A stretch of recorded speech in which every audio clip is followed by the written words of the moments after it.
పరిశుద్ధ గ్రంథం నుండి అపోస్తులుడైన పౌలు ఫిలిప్పీలకు రాసిన పత్రిక 1వ అధ్యాయం చదువుకుందాం. ఇప్పుడు ప్రార్థన. నమ్మదగిన మా దేవ, మా రక్షణకర్త, మమ్మల్ని ప్రేమించుచున్న మా తండ్రి, నీకు స్తుతులు, స్తోత్రాలు, వందనాలు. ఇదిగో తండ్రి, నీ వాక్య ధ్యానం చేయుచుండగా ప్రభువా, మేము ఆత్మీయ ఆహారం భుజించుచుండగా మమ్మల్ని బలపరచుమని తండ్రి, నీకు మహిమకరంగా మేము జీవించుటకు తగిన జ్ఞానం నిమ్మని యేసయ్య పరిశుద్ధ నామం అడిగి వేడుకుంటున్నాం మా తండ్రి. ఆమేన్. పరిశుద్ధ గ్రంథం నుండి అపోస్తులుడైన పౌలు ఫిలిప్పీలకు రాసిన పత్రిక 1వ అధ్యాయం చదువుకుందాం. ఫిలిప్పీలో ఉన్న క్రీస్తు యేసునందలి సకల పరిశుద్ధులకును అధ్యక్షులకును పరిచారకులకును క్రీస్తు యేసు దాసులైన పౌలును తిమోతియును శుభం అని చెప్పి వ్రాయినది. మన తండ్రియగు దేవుని నుండి ప్రభువగు యేసుక్రీస్తు నుండి మీకు కృపయు సమాధానమును కలుగును గాక. మొదటి దినం నుండి ఇది వరకు సువార్త విషయంలో మీరు నాతో పాలివారయుండుట చూచి మీలో ఈ సత్క్రియను ఆరంభించిన వాడు యేసుక్రీస్తు దినము వరకు దానిని కొనసాగించునని రూఢిగా నమ్ముచున్నాను. గనుక మీ అందరి నిమిత్తము నేను చేయు ప్రతి ప్రార్థనలో ఎల్లప్పుడూ సంతోషముతో ప్రార్థన చేచు నేను మిమ్మను జ్ఞాపకం చేసుకున్నప్పుడెల్లను నా దేవునికి కృతజ్ఞతాస్తుతులు చెల్లించుచున్నాను. నా బంధకముల యందును నేను సువార్త పక్షమున వాదించుట యందును దానిని స్థిరపరచుట యందును మీరందరూ ఈ కృపలో నాతో కూడా పాలివారై ఉన్నారు గనక నేను మిమ్మను నా హృదయంలో ఉంచుకొని ఉన్నాను. ఇందుచేత మిమ్మల్నందరినీ గూర్చి ఈలాగు భావించుట నాకు ధర్మమే. క్రీస్తు యేసు యొక్క దయారసమును బట్టి మీ అందరి మీద నేనెంత అపేక్ష కలిగి ఉన్నానో దేవుడే నాకు సాక్షి. మీరు శ్రేష్టమైన కార్యములను వివేచింపగలవారగుటకు మీ ప్రేమ తెలివితోనూ సకల విధములైన అనుభవ జ్ఞానముతోనూ కూడినదై అంతకంతకు అభివృద్ధి పొందవలననియు ఇందువలన దేవునికి మహిమయు స్తోత్రమును కలుగునట్లు మీరు యేసుక్రీస్తు వలనైన నీతి ఫలములతో నిండికొనిన వారై క్రీస్తు దినమునకు నిష్కపటులను నిర్దోషులను కావాలననియు ప్రార్థించుచున్నాను. సహోదరులారా, నాకు సంభవించినవి సువార్త మరి ఎక్కువగా ప్రబలమగుటకే సమకూడనని మీరు తెలుసుకుని కూర్చున్నాను.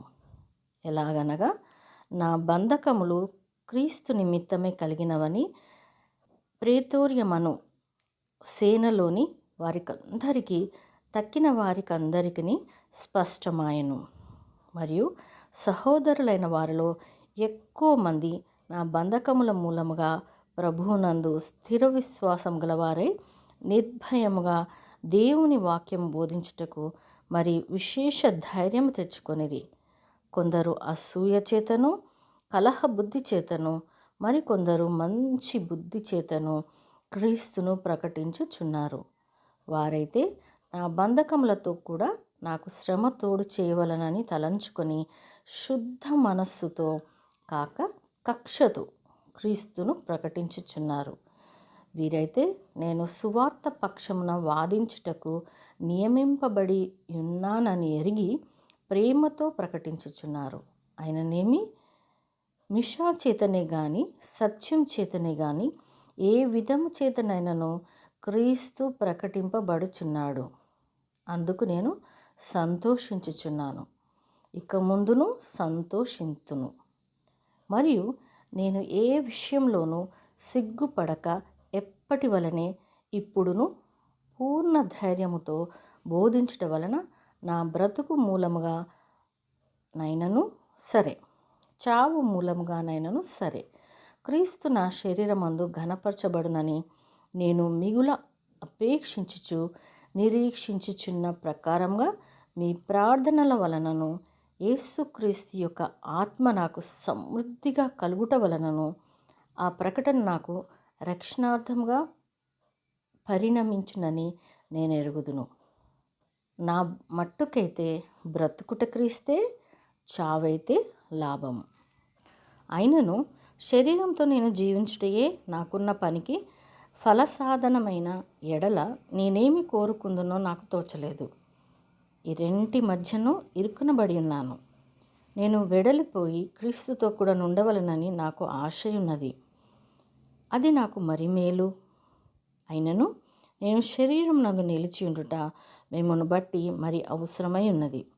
మరియు ఇట్టి నమ్మకం కలిగి నేను మరలా మీతో కలిసి ఉండుట చేత నన్ను గూర్చి క్రీస్తు యేసునందు మీకున్న అతిశయము అధికమగునట్లు మీరు విశ్వాసమునందు అభివృద్ధియు ఆనందమును పొందు నిమిత్తమును నేను జీవించి మీ అందరితో కూడా కలిసి ఉందునని నాకు తెలియను.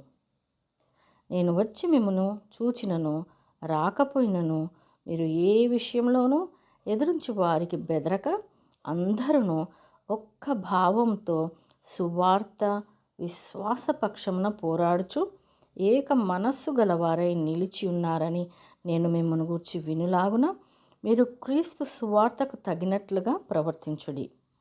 అట్లు మీరు బెదరకుండుట వారికి నాశనమును మీకు రక్షణయు కలుగుననుటకు సూచన అయి ఉన్నది. ఇది దేవుని వలన కలుగునదే.